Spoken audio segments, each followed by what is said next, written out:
আহ এক চুমুকেই কিন্তু শান্তি। এই ড্রিঙ্কসটা কিন্তু ইউটিউব আর ইনস্টাগ্রাম কাঁপিয়ে বেড়াচ্ছে। তো আমিও ভাবলাম যে আমি একটু ট্রাই করি আসলে খেতে কেমন হয়।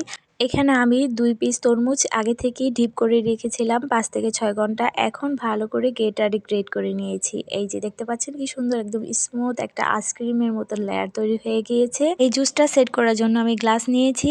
গ্লাসটাকে উপর থেকে চিনি দিয়ে একটু ডেকোরেশন করে নিয়েছি। এখন গ্রেট করা তরমুজগুলো এখন আবার গোল শেপ করে চামচ দিয়ে এভাবে গোল গোল করে দিয়ে দিব। তারপরে 7 আপ দিয়ে দিচ্ছি।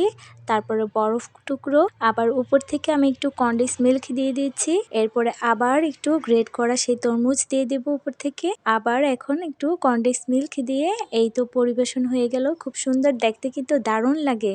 খেতেও কিন্তু অন্যরকম একটা টেস্ট, একদমই ডিফারেন্ট একটা টেস্ট। আর আপনারা অবশ্যই ট্রাই করবেন এই ড্রিঙ্কসটা। আশা করি আপনাদের কাছেও ভালো লাগবে। আর অবশ্যই আমার যদি ভিডিওটা ভালো লেগে থাকে লাইক, কমেন্ট এবং শেয়ার করবেন। এখনকার মতন বিদায় নিচ্ছি। আল্লাহ হাফেজ।